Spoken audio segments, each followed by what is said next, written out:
আসসালামু আলাইকুম রহমতুল্লাহ বারকাত। কেমন আছেন সবাই? আশা করি ভালো আছেন।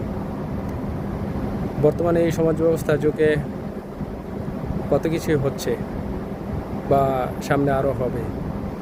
তো অনেক বিষয় আছে যে বিষয়গুলো আমরা লক্ষ্য করি না বা জানি না, কিন্তু খুবই জরুরি বিষয় যেগুলো জানা উচিত আমাদের, এবং কি ওই বিষয়গুলো জেনে নিজেদের এবং অন্যদের সচেতন করা জরুরি। যেমন ধরুন আর্টিফিশিয়াল ইন্টেলিজেন্স, তারপরে চ্যাটজিপিটি, ওপেন এআই, ডিপসিক, উদাহরণস্বরূপ এগুলা বলা যায়।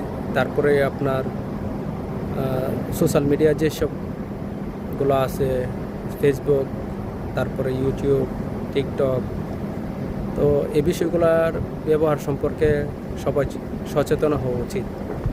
কারণ এই বিষয়গুলোর মাধ্যমে অনেক বেহায়াপনা, অশ্লীলতা এগুলো সমাজে ছড়িয়ে যাচ্ছে, আর অবৈধ কাজকর্ম অনেক হচ্ছে। তো আশা করি এই বিষয়গুলো নিয়ে সবাই সচেতন থাকবেন, সবাই এই বিষয়গুলোর প্রতি লক্ষ্য রেখে তারপরে এই বিষয়গুলো নিয়ে জনসচেতনতা তৈরি করবেন এবং নিজেরা ব্যবহার করবেন। আসসালামু আলাইকুম, আল্লাহ হাফিজ।